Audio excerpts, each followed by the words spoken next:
olùkọ́ni ẹyọ kan ṣoṣo bíi ànábì wa Muhammad. Ìyẹn sábà máa ń wáyé pẹ̀lú àwọn tó wá jẹ́ mujaddidun tí ìròrí wọn kún, òrùyà wọn kún,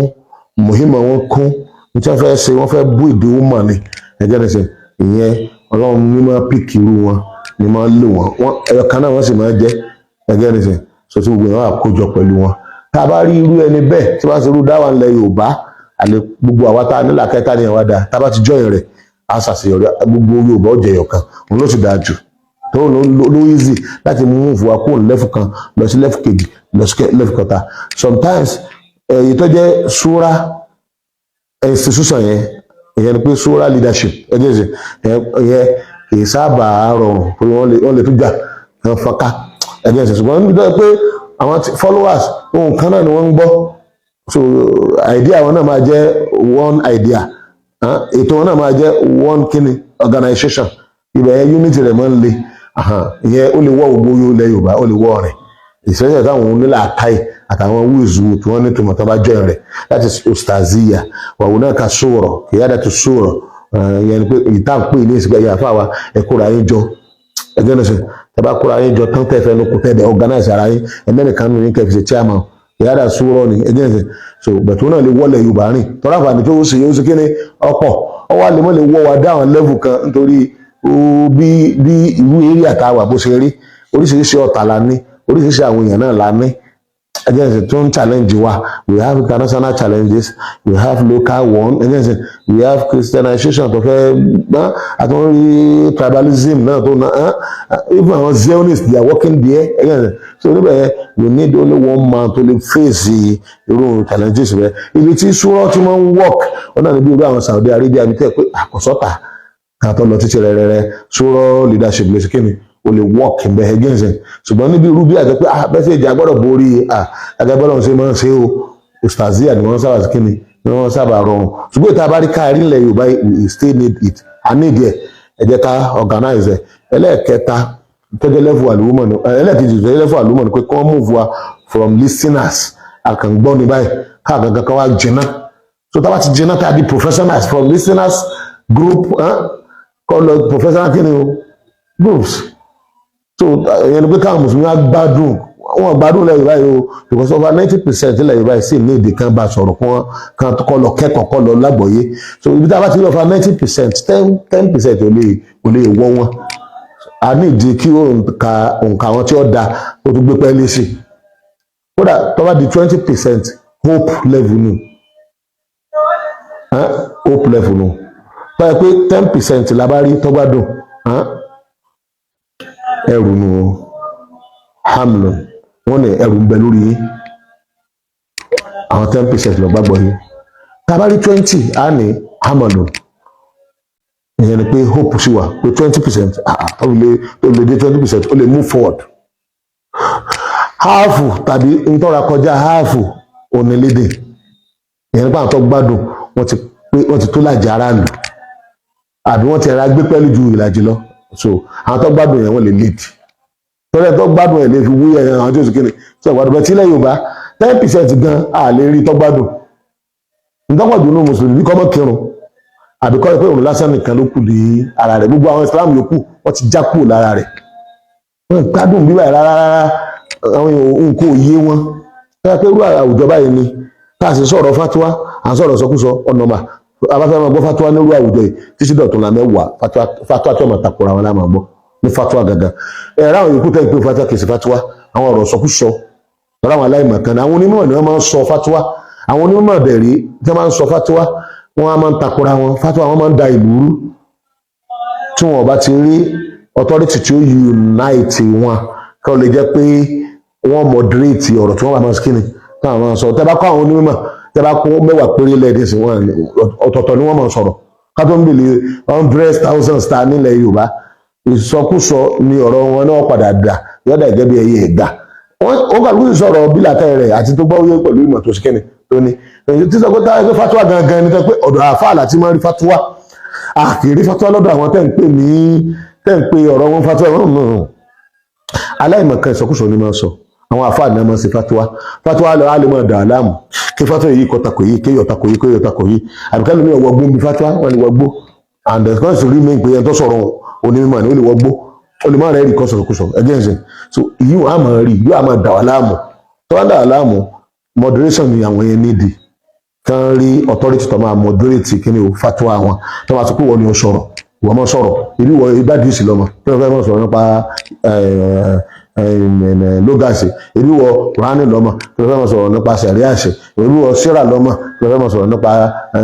ẹgẹ́nsìn so wọ́n á moderate pé ọ̀rọ̀ tá a fẹ́ sọ yìí ọ̀rọ̀ àwọn onífíkìú ni ẹ̀yìn fíkìú náà ni wá skinny kí wọ́n á jókòó rẹ̀ ọ̀rọ̀ tá a fẹ́ sọ ọ̀rọ̀ health ni àwọn dókítà ní kí wọ́n á skinny kí wọ́n á jókòó rẹ̀ ọ̀rọ̀ tá a fẹ́ sọ ọ̀rọ̀ lógà ni ẹ̀yìn lógà náà ni kí wọ́n á skinny kí wọ́n á jókòó rẹ̀ àwọn tó bá jẹ mọ́ nǹkan ọ̀kan tẹ́ ẹ mọ̀ pé ibi tá a fa ìgbọ́ tó nímọ̀ sí tó sì yé dáadáa náà lẹ́ pè wọ́n sí ta náà moderate ẹ̀ ṣé wọ́n moderate ẹ̀ fúnra wọn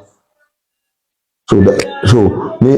ní pẹ̀lú bẹ̀yẹn ilẹ̀ káàró òjìrè kò ní ìsinmi rárá ìsọkúsọ ẹ máa rí lọ́dọ̀ àwọn aláìmọ̀kan fatwa tó takora wọn ẹ máa rí lọ́dọ̀ àwọn afa àtàfà kò ní san àtàláìmọ̀kan náà kò ní san káàdìbà mọ̀ pé àjálù ńlá àdánwò ńlá náà ní irú condition bẹ́ẹ̀ tí bá ń bẹ a sì gbọ́dọ̀ sọ̀fù problem ẹ̀ dandan gbọ́dọ̀ sọ̀fù ẹ̀ and ọ̀nọ́mà ibi tí ọ̀rọ̀ tí wọ́n nọ́mà iná ibi tó pé àwọn people bẹ̀ àtàwọn afá bẹ̀ náà nọ́mà but abnormal scholars ní àwọn afá tó pé wọ́n jáde láti ilé ẹ̀kọ́ kan náà lẹ́yìn sẹ́ni mẹ́ta ti wá àhídà àwọn afá mi wọ́n lọ Saudi àwọn míì Saudi wọ́n ti wá àwọn míì Cairo wọ́n ti wá fatwa afá Cairo mọ́ yàtọ̀ sí tikini Saudi fatwa afá Iraq mọ́ yàtọ̀ sí oríṣiríṣi ibi tó kálukú ti jáde wá fatwa àwọn mọ́ yàtọ̀ èyí tí ọ̀bà jáde náà wọn náà yóò sọ̀rọ̀ gbàmù ilé ẹ̀kọ́ tó náà bá sikini fatwa Sufi yàtọ̀ sí tìṣúná yàtọ̀ sí kíni tìṣúfi ṣùgbọ́n tó wáyé pé ìjókòó bá wà tọ́jọ́ authority ìjókòó ẹni tó wọ́n sọ pé ẹ̀rí ẹ̀kọ́ tó sọ̀rọ̀ ẹ̀rí tó bá sọ̀rọ̀ tọ́tọ́ pé gbogbo ọ̀nà lẹ́rìí jókòó ní àmú tó bá wù ń bẹ yóò fi authority sí ìgbà yẹn ni àgbàdo tí tọ́ka sí pé ẹ gbọ́dọ̀ mọ́ gbàgbọ́ iye level mẹ́tẹ̀ẹ̀ta lẹ́yìn tẹ́lẹ̀ ẹ fẹ́ ṣe kíni o ẹ fẹ́ correct fatwa ẹ gbọ́dọ̀ gbàgbọ́ iye level mẹ́tẹ̀ẹ̀ta tí àlùmọ́ ní ẹ̀yin tẹ́lẹ̀ sọ pé ẹ fẹ́ correct ìṣẹ́kúsọ ẹ gbàgbọ́ iye mẹ́tẹ̀ẹ̀ta kẹ́ ẹ mọ condition wo ni ilẹ̀ Yorùbá wà kí ni ilẹ̀ Yorùbá sì ní èdè ìyẹn tí ilẹ̀ Yorùbá ní ìdí ní ìsinmi dáwà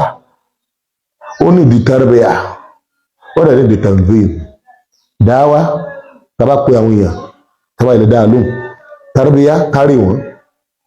tàbá rí wọn tán tanzim kátó wọn mẹ́tẹ̀ẹ̀ta tí ilẹ̀ Yorùbá ní ìdí náà gbogbo fatwa tẹ̀ ń ṣe ìpárátá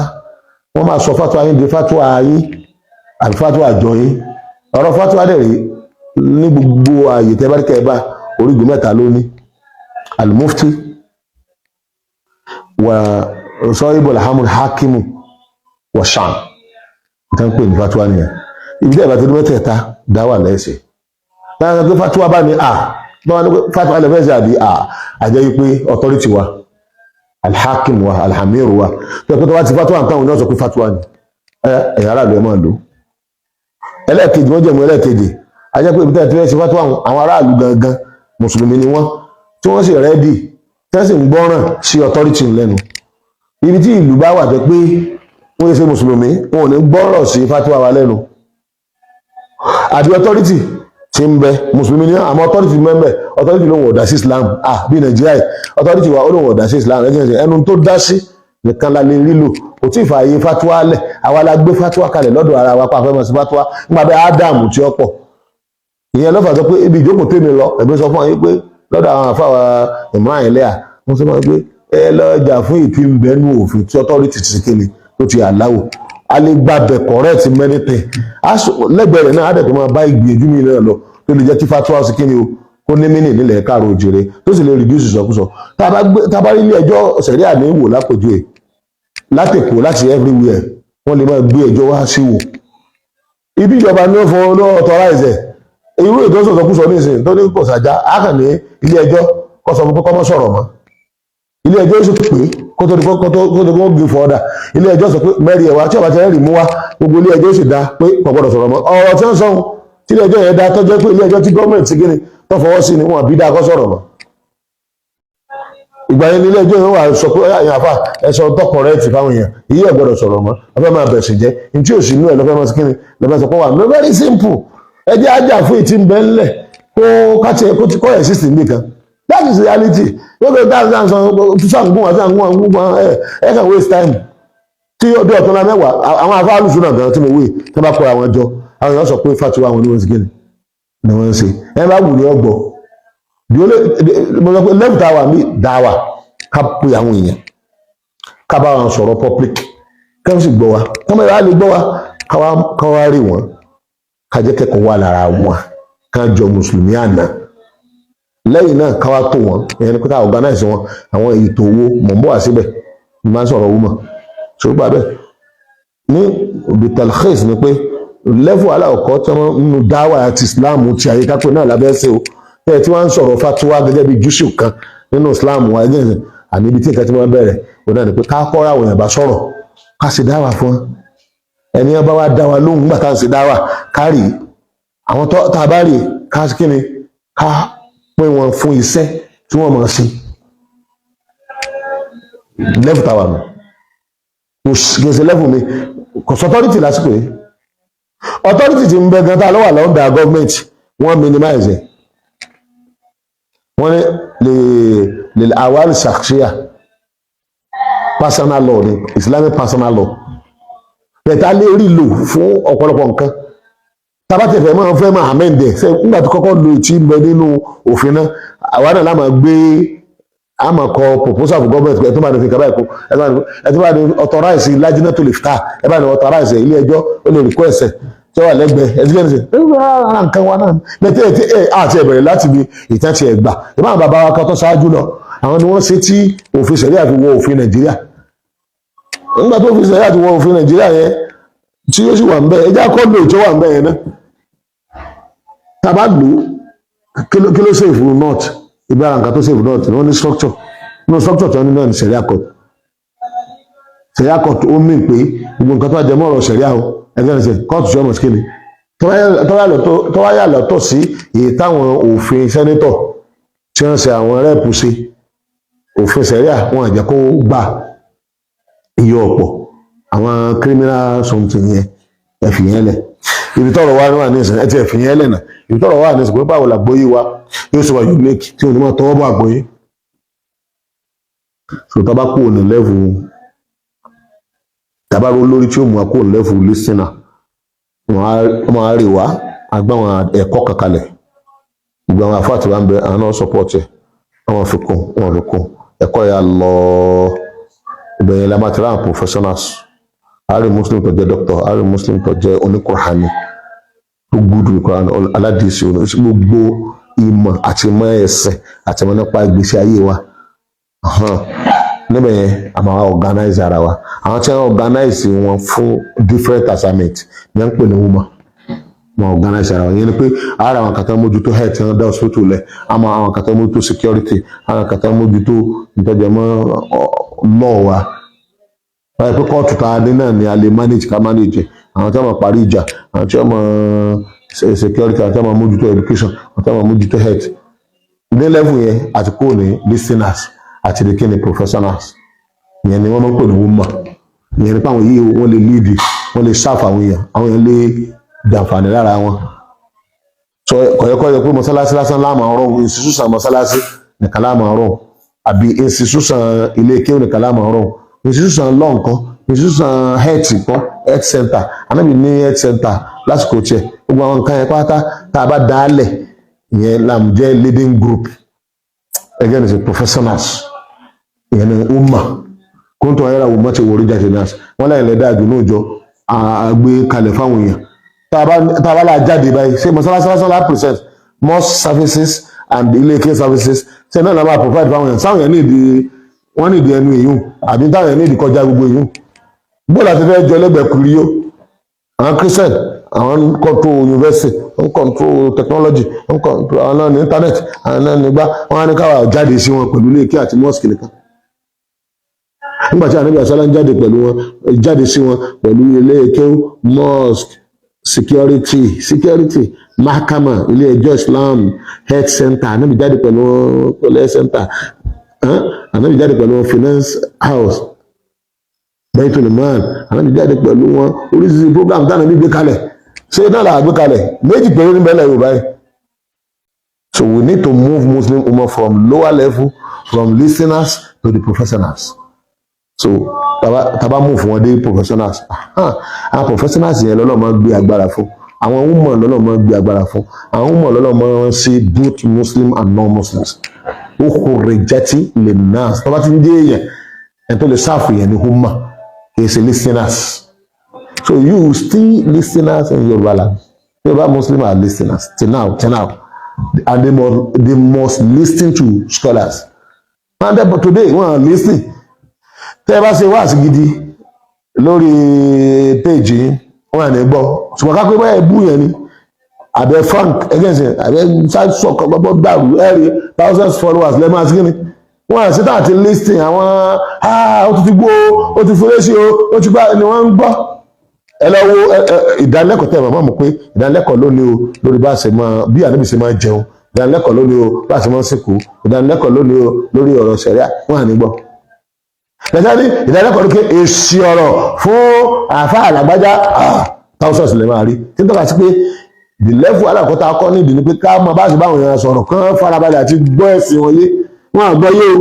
and over 90 sọ pé 90 over 90% ní ọ̀gbàgbọ́ ìyẹn ẹ̀sìn tá n bá sọ̀rọ̀ yìí tá a la fẹ́ sípàtúwá fún ṣé àwọn tá a fẹ́ sípàtúwá fún yìí sẹ́sì tá a ti gbọ́ ni àwọn tí ọmọ kankan ní ẹ̀sìn tẹ́lẹ̀ sípàtúwá fún so we must move them from this level to ummah ọ̀nà tá a ti lè mú dáwà tarbiya tanzim dáwà ká bá wọn sọ̀rọ̀ á bá wọn sọ̀rọ̀ ibi ká ń gbọ́ mọ̀ pé àwọn nídìí ọ̀rọ̀ wọ́n sì farabalẹ̀ wọ́n sì máa gbọ́ wọ́n sì máa lò ìkejì á mú fún wọn á tarbiya wọn àárẹ̀ wọn ká máa ṣe wá dáwà yàtọ̀ sí tarbiya oríṣiríṣi nǹkan la máa fi wọn débi pé ẹ̀kọ́ tá nǹkan wọn á rí pé wọ́n hàn lára wọn wọ́n ti ń to family bí Islam ṣe fẹ́ everybody ló ti ń kẹ́kọ̀ọ́ wọ́n dẹ̀ ń kọ́kọ́ hàn everybody ló ń gbọ́ wá sí lọ́sọ̀ọ̀sẹ̀ ẹgbọ́n mi ṣe wọn kálukú wọn wọ́n ti ń change dírẹ́sì wọn ẹgbẹ́ ṣe ìsọ̀rọ̀ sí wọn ó ti yàtọ̀ ó ti jọ ìsọ̀rọ̀ ẹlẹ́kọ̀ọ́ wọ́n ti mọ tí èèyàn máa ń wí níbi àwọn gbogbo condition akéde àwọn ti ní àlàáfíà wọ́n ti yẹ ẹbọ kúrò nù ọ̀ràn wọn wọ́n ti mọ kí là ń pè ní súnà kí là ń pè lọ́rọ̀ yẹn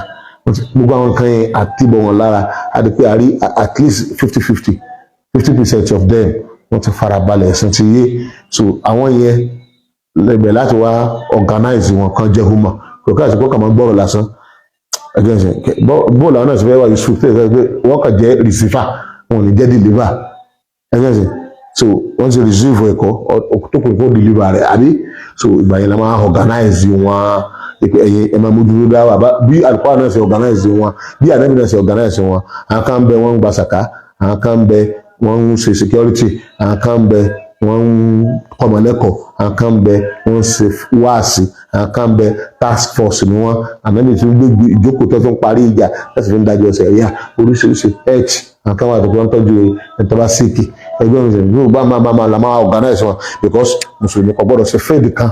nínú ìlú yìí táwọn aráàlú nídìí àfi ká provide ẹ̀ ní pẹ̀lú ètò Islam gbogbo àwọn ètò tí ń provide àwọn needs wọn bẹ́ẹ̀ wọ́n ní the health